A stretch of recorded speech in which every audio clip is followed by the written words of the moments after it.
तो जो अल्लाह का बागी है, अल्लाह का नाफरमान है, अल्लाह का दुश्मन है, वो अल्लाह वाला नजर आता है। आधा कपड़ा उतार दे आधा वली और पूरा उतार दे तो ओवर अली। अल्लाह ने मैयत वालों के घर खाना भिजवाने का हुक्म दिया कि मैयत हो जाए ना, अपने औसत के हिसाब से कुछ उसके यहाँ खाने के लिए भेजो। बजाय खाना भिजवाने के लोग दावत खाने चले गए मैयत वाले के घर।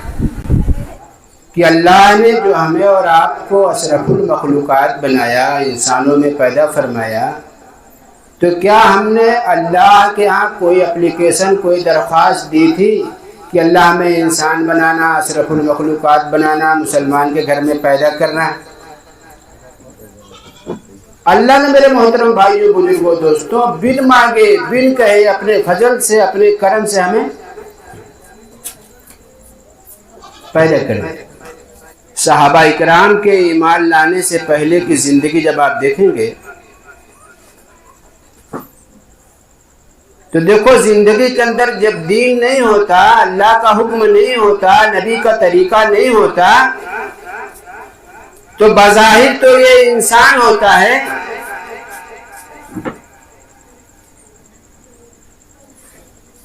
लेकिन इससे ऐसे ऐसे काम सादिर होते हैं कि सुन करके जो है ना, आदमी सोचने पर मजबूर हो जाता है कि क्या एक इंसान ऐसा भी कर सकता है?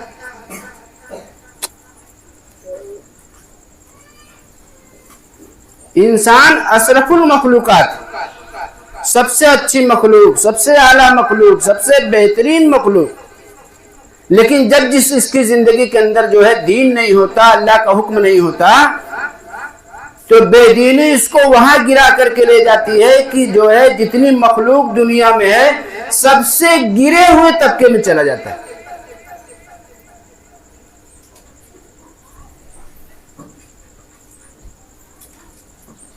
मिसाल से बात समझी जाए तो दुनिया में बहुत सी मखलूक जहरीली जी, और कुछ मखलूक को फाड़ करके खा जाती है। जैसे शेर है, चीता है, जंगली कुत्ते हैं, भेड़िया है, ये जानवर का शिकार करके। एक शेर के अंदर अल्लाह ताला ने नुकसान पहुंचाने की इतनी कैपेसिटी, इतनी ताकत नहीं रखी है। तवज्जो चाहूंगा, आगे जगह है, आ जाइए, बात सुनिए ध्यान से, अल्लाह करे हमारे भी समझ में आ जाए, आपके भी समझ में जी। कि एक शेर के अंदर अल्लाह ने इतनी ताकत नहीं रखी है कि कभी आपने सुना हो कि एक शेर जो है, एक शेर के हमला करने से, एक शेर के बिगड़ जाने से 10,000 आदमी मौत के घाट उतर गए। कभी सुना है नहीं। कि एक शेर ने 10,000 आदमियों को फाड़ करके रख दिया? या दुनिया में जो सबसे जहरीला सांप पाया जाता है, जिसको कहते हैं कोबरा, तो एक कोबरा के डस लेने से, काट लेने से 1,000 आदमी मर गए। सुना कभी आप लोगों ने? बड़े बड़े झूठ फैलाने वाले दुनिया के अंदर हैं, कुछ का कुछ बढ़ा के बताते हैं। कोई बढ़ा चढ़ा के बताने वाला भी ये नहीं न्यूज चलाता कि एक कोबरा के काटने से 1,000 आदमी। क्यों? क्योंकि एक कोबरा के अंदर जो है, डॉक्टर हैनीमैन लिखते हैं कि दुनिया में जो सबसे ज्यादा जहरीला सांप पाया जाता है, उसके अंदर अल्लाह ताला ने इतना जहर रखा ही नहीं है कि वो 1,000 आदमियों को डस करके मार डाले, इतनी कैपेसिटी नहीं। उसके अंदर जो जहर होता है, जितना ml होता है, जैसे एक इंजेक्शन होता है, एक मरीज को 2 ml लगता है, तो 10 ml की शीशी होगी तो 5 मरीज को लगेगा। 2 दिन लगेगा, खत्म हो जाएगा। बात समझ रहे? तो सांप के अंदर अल्लाह ने जितना ml जहर रखा है, जब वो एक आदमी को डसेगा तो उसके अंदर जहर जाएगा, वो मरेगा। इस तरीके से 15 आदमी मौत के घाट उतर जाएंगे। इतना जहर एक दुनिया के सबसे ज्यादा जहरीले कोबरा के अंदर होता है। लेकिन जब वो 16वें, 17वें, 20वें, 25वें, 50वें आदमी को डसेगा तो उसके अंदर जहर खत्म हो जाएगा, दांत धसेगा, खून निकलेगा, लेकिन जहर ना होने की वजह से इंसान मरेगा नहीं। बात समझे? तो एक सांप के अंदर, एक शेर के अंदर अल्लाह ने इतनी ताकत नहीं रखी। लेकिन एक इंसान जब बिगड़ता है और कर्नल है, ब्रिगेडियर है, राष्ट्रपति है, उसने ऑर्डर दे दिया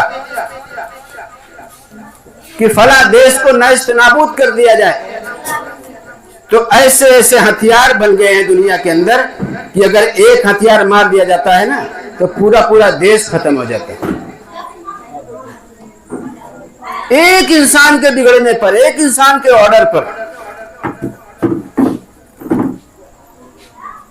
एक इंसान के दिल में जब उसका दिल बिगड़ता है तो इंसान इतना जहरीला हो जाता है कि इसके एक ऑर्डर से एक एक देश खत्म हो जाता है।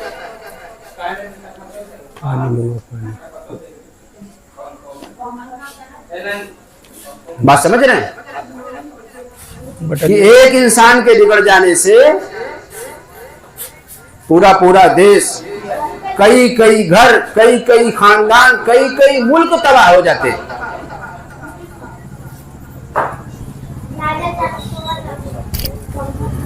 तो अल्लाह ताला ने इंसान के अंदर जो है नुकसान पहुंचाने का इतना बड़ा मादा रखा है और फायदा पहुंचाने का भी इतना बड़ा मादा रखा है। जनाब रसूलुल्लाह सल्लल्लाहु अलैहि वसल्लम फरमाते हैं, अन्नासु मादिन कमाआत और कमा क़ाल अलैहिस्सलातु, कि मेरी उम्मत के लोग सोने और चांदी के खानों की तरह हैं। जब इन पे सही मेहनत की जाती है, इनका सही रुख होता है, तो एक एक इंसान की जिंदगी से लाखों लाख लोगों का फायदा होता है।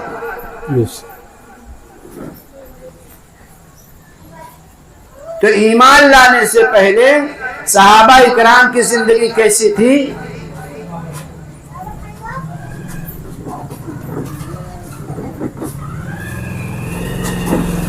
कि अपनी तलवार की धार चेक करने के लिए राह चलते आदमी को मार देते थे। कहते थे तुम्हें दिखाऊं कि मेरी तलवार की धार कितनी तेज है, और राह चलते हुए आदमी को बेवजह मार दिया और कहा वाह वाह, तुम्हारी तलवार की धार तो इतनी तेज है कि वो आदमी जरा भी हरकत नहीं कर सका।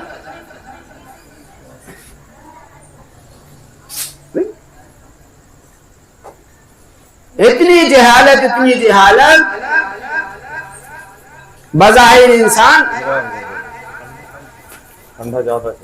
लेकिन जिंदगी का रुख सही ना होने की वजह से इंसान इन पर कोई हुकूमत करना पसंद नहीं करता था। जिंदा लड़कियों को दरगोश कर दिया जाता था। एक सहाबी रसूलुल्लाह सल्लल्लाहु अलैहि वसल्लम के पास आए और दौरान जहालत का एक वाक़या सुनाया। मैं कोशिश करूंगा कि उस वाक़े को मुख्तसर में सुनाऊं। कहने अल्लाह के रसूल, मैंने बहुत बड़ा गुनाह किया।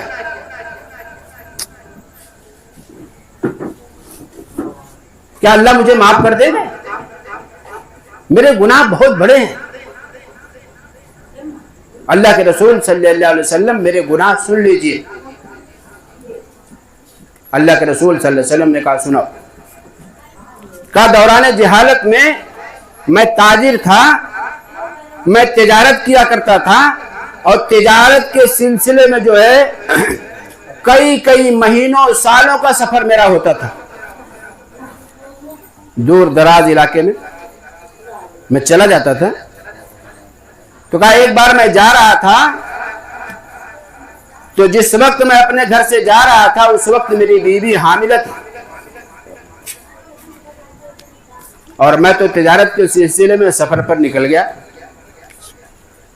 मेरे जाने के कुछ महीनों के बाद एक चांद सी बच्ची पैदा हुई, और जैसे ही वो बच्ची पैदा हुई वैसे ही मेरी बीवी को ख्याल आया कि यहाँ तो ये रस्म है कि लोग अपनी जिंदा लड़कियों को क्या करते हैं, दरगोश कर देते हैं, मार डालते हैं, गाड़ डालते हैं। तो मेरी बेटी भी रस्म की भेंट चढ़ जाएगी। जब मेरे शौहर को पता चलेगा, आएंगे कि बेटी पैदा हुई है, तो ये बेटी जिंदा नहीं रहेगी।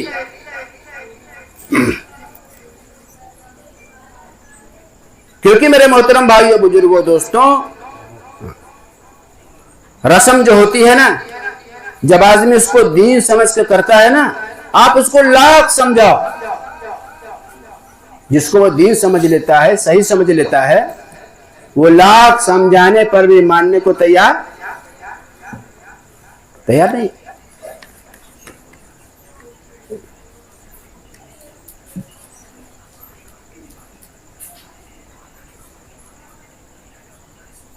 एक बच्चे की शादी हुई, एक लड़की पैदा हुई, फिर दूसरी पैदा हुई, फिर तीसरी पैदा हुई। तो उसकी माँ कहने लगी, अरे तो कोई बच्ची पैदा होगी, बच्चा पैदा नहीं होगा, चलो तुमको फला बाबा को दिखाते हैं, उनसे दवा करवाते हैं। अब उस बात गई, बुला करके लाई। बच्चा पढ़ा लिखा था, बच्चे ने मना किया कि अम्मा लड़का लड़की अल्लाह देते हैं, जब अल्लाह लड़का देंगे लड़का होगा, लड़की देंगे लड़की होगी। ठीक, वो मानी नहीं और लेकर के आई। उसने दुआ हुआ किया, कहा जाओ अब की बात लड़का हो, और ढेर सारे जहालत के तरीके बताए, ऐसा करना तो ये करना तो वो करना, इधर अगरबत्ती जलाना तो इस दिन ये खाना पकाना, इस दिन रोटी मत पकाना। उसने सारे उसके बताए हुए तरीकों को किया, और करने के बाद फिर लड़की पैदा हुई। तो मां गुस्सा हुई, अरे ये ढोंगी ये कह रहा था, गारंटी लिया था लड़का होगा। बेटे ने मां का हाथ पकड़ा और कहा मेरे साथ। तो लेके गई, तो जिस घर में वो रहता था उसकी बीवी मर चुकी थी, उसके खुद 3 लड़की थी, कोई लड़का नहीं था। और वो कहीं से लोगों को बेवकूफ बना करके आया, तो बच्चियों ने चारों तरफ से बाबा बाबा करके घेर लिया। उसकी आंख से आंसू गिरने लगे। कहा आज तुम अगर बेटा होती तो इतनी बड़ी बड़ी हो गई, मेरा कुछ हाथ बढ़ाती, काम आती। तो माँ को दिखाया, कहा देखो बेटे के लिए तो ये खुद परेशान है। उसने कहा रुको जरा, सामने जाने तो भाई डंडा डंडा। कहा नहीं, इसको मारो और मत, चलो मैं तुमको दिखाना चाहता कि जो खुद कंगाल है, खुद भिखारी है, वो तुमको कहां से देगा। कुरान कहता है अल्लाहु गनी व अंतुमुल फुकरा, तुम सब फकीर हो अल्लाह के दर के, मांगो अल्लाह से, देने वाला तो अल्लाह है। तो वो साहब की अहलिया कहने लगी कि जब मेरे शौहर को पता चलेगा तो मेरी बेटी रस्म की भेंट चढ़ जाएगी, इसलिए बेटी को बचाना चाहिए। अब आजकल की तरफ से फोन मोबाइल तो था नहीं, तो शौहर को फोन कर देती कि भाई बच्ची पैदा हुई है। उसके बाद ले जाकर के पड़ोस में एक औरत को दिया और कहा मेरी बेटी को अपने यहाँ रखो, और खबरदार से खबरदार किसी को बताना मत कि ये मेरी बेटी है। इसके लालन पालन का जो भी खर्च होगा मैं धीरे से चुपके से तुम्हें दे दिया करूंगी, लेकिन मेरे शौहर को पता ना चले। जा बैठा, जा है जगह आगे ना, वरना मेरी बेटी रस्म की भेंट चढ़ जाएगी।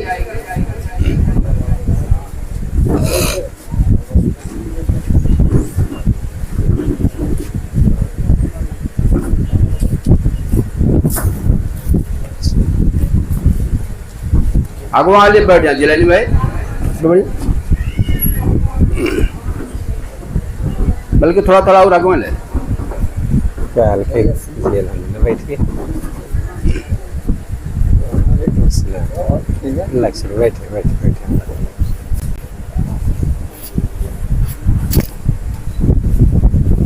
जी जी सुनो।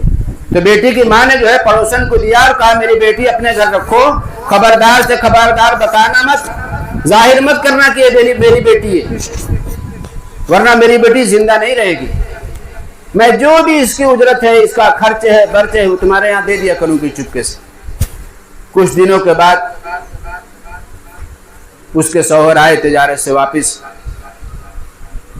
आते ही हालचाल पूछा और पूछा कि जो तुम्हारे पेट में बच्चा था वो क्या हुआ। तो बीवी ने कहा लड़का पैदा हुआ था, पैदा होते ही इंतकाल कर गया। अब आप तो सफर पे थे, तो आपको कैसे इत्तला दी जाती? तो मरे हुए बच्चे को दफन करा दिया गया। कहा ठीक है, चलो जो होना था हो गया। अब वो बच्ची धीरे धीरे बड़ी हुई और खेलते खेलते कभी इनके घर भी आ जाती। तो देखो जो अपना खून होता है उसकी बात ही अलग होती है। अब वो बच्ची इनके पास आती, बैठती, खेलती और ये भी उसको देख करके बड़ा खुश होते। वो बच्चे जब अपनी तोतली जुबान से बोलते हैं ना, तो माँ बाप जो है, माँ बाप पड़ोसी भी उसी जुबान में बोलने लगते हैं बच्चे से। जी सही बात।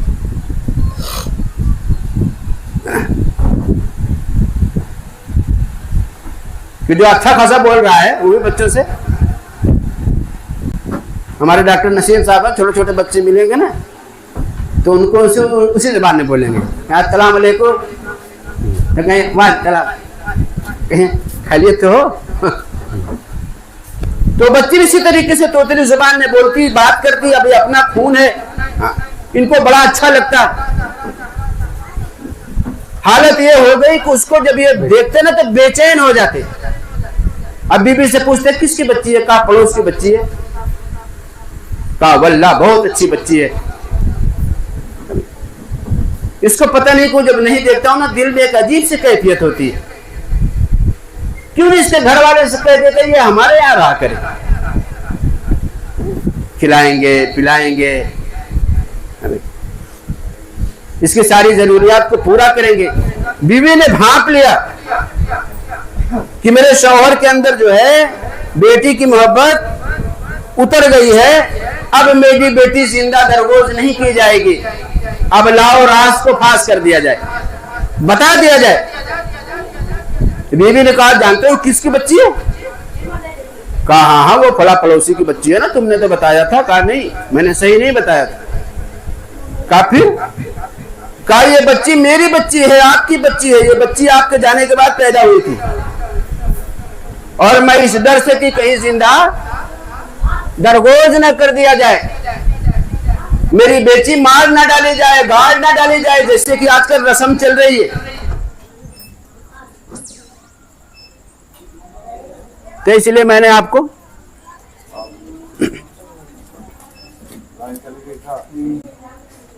बताया नहीं। आवाज तो जा रही है आप लोगों तक ना? हाँ भाई, ऐसा हो तो थोड़ा थोड़ा कुर्सी आगे कर लो। नहीं जा रही फुल। अब जैसे इन्होंने सुना ना कि ये मेरी सगी बच्ची है, अब एक तरफ बच्ची की मोहब्बत, एक तरफ दिमाग में रस्म, एक तरफ बच्ची की मोहब्बत है और एक तरफ कि मैं, अरे सारे लोग अपनी लड़की को दरगोज कर रहे हैं तो मैं क्यों नहीं करूंगा? मेरे भाइयों बुजुर्गों दोस्तों, रस्म गालिब आ गई, आंखें सुर्ख हो गई। नहीं नहीं, मैं दामाद वाला नहीं हो सकता। अपनी बीबी का इसको नहलाओ धुलाओ, अच्छे कपड़े पहनाओ, एक बहुत अच्छे सफर पे इसको ले जाना है। बीवी नहलाया धुलाया, अच्छे कपड़े पहनाया, बेटी को पकड़ा, हाथ में फावड़ा लिया और उसके बाद जो है रस्म को पूरी करने के लिए निकल गए। खड्डा खोद रहे हैं, मट्टियां उड़ रही हैं, कपड़ों पे लग रही हैं, बेटी झाड़ रही है। अब्बू क्या कर रहे हो, खड्डा किस लिए खोद रहे हो, आखिर ये खड्डा क्यों खोदा जा रहा है? देखो आपके कपड़े पे मिट्टी लग रही, बेटी झाड़ रही है। लेकिन मेरे मोहतरम भाइयों बुजुर्गों दोस्तों, बाप बाप नहीं होता, कसाई बन जाता है जब उसकी जिंदगी के अंदर रसूलुल्लाह सल्लल्लाहु अलैहि वसल्लम का लाया हुआ दीन निकल जाता है। बेटी को गड्ढे में डाला, मिट्टी गिराया और फावड़े से गिराते ही चले गए, और तब तक गिराते चले गए जब तक उस बच्ची की आवाज मिट्टी में दफन होकर के बंद नहीं हो गई। रसूलुल्लाह सल्लल्लाहु अलैहि वसल्लम जब इस वाक़े को सुना, आप सल्लल्लाहु अलैहि वसल्लम की आंखों से आंसू जारी हो गए। कहा अल्लाह के रसूल, मैंने ऐसा गुनाह किया, क्या अल्लाह मुझे माफ कर देंगे? कहा बेशक अल्लाह तुम्हें माफ कर देंगे।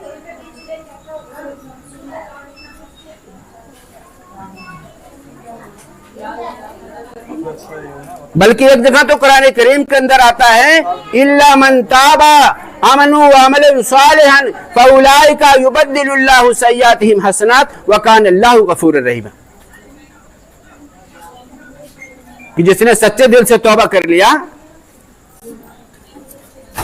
अल्लाह फरमाता है कि मैं उसके गुनाहों को माफी नहीं करता, बल्कि युबद्दिलुल्लाहु सय्यातिहिम हसनात, मैं उसकी गुनाह को नेकियों में बदल देता हूँ। वकान अल्लाहु गफूरुर रहीम, अल्लाह इतना रहम करने वाला। पंखो बंद कर। तो जब जिंदगी के अंदर दीन नहीं होता ना, तो बजाहिर ये इंसान होता है और इसके हाथों से बड़ा बड़ा नुकसान होता है। तो दुनिया में सबसे ज्यादा जहरीला इंसान होता है। इसलिए अल्लाह ताला ने इंसानों के दिलों पर अंबिया इकराम से मेहनत करवाई।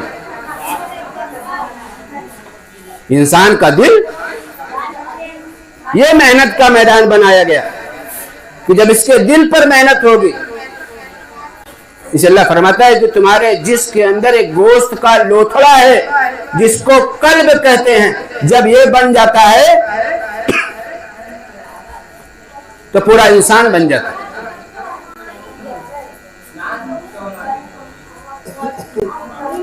तो ईमान लाने से पहले सहाबा इकराम पर कोई हुकूमत करना पसंद नहीं करता था।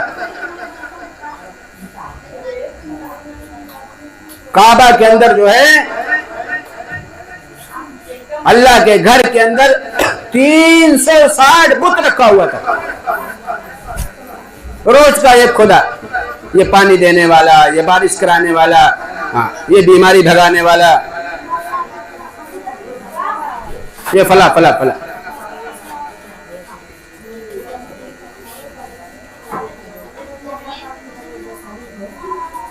एक जोड़ा जिना करने की जगह ढूंढते ढूंढते बैतुल्लाह में पहुंच गया, और अल्लाह जानता उन्होंने क्या किया। सुबह को देखा तो दो के दोनों पत्थर के बन गए। एक को सफा पे उठा के रख दिया, दूसरे को मरवा पे उठा के रख दिया। इनकी पूजा शुरू हो गई। कहा बड़े अल्लाह वाले। तो मोहतरम भाई बुजुर्गों दोस्तों, जब जिंदगी में दीन नहीं होता है ना, तो जो अल्लाह का बागी है, अल्लाह का नाफरमान है, अल्लाह का दुश्मन है, वो अल्लाह वाला नजर आता है। आधा कपड़ा उतार दे आधा वली, और पूरा उतार दे तो ओवर। अल्लाह ने मैयत वालों के घर खाना भिजवाने का हुक्म दिया। फिर मैयत हो जाए ना, अपने औसत के हिसाब से कुछ उसके यहाँ खाने के लिए भेजो। बजाय खाना भिजवाने के लोग दावत खाने चले गए मैयत वाले के घर। क्यों? क्योंकि जिंदगी से दीन नहीं निकल गया। तो होना चाहिए था क्या, और हो गया।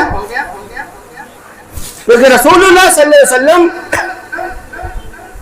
जब आप दुनिया से पर्दा फरमा रहे थे, जा रहे थे, तो अपने इंतकाल को फरमा रहे थे, दो चीजें मैं तुम्हारे पास छोड़ के जा रहा हूं, इसको अगर मजबूती से पकड़े रहोगे तो गुमराह नहीं होगे। तुम राह से नहीं भटकोगे। वो दो चीजें क्या है अभी? एक अल्लाह की किताब है, किताबुल्लाह,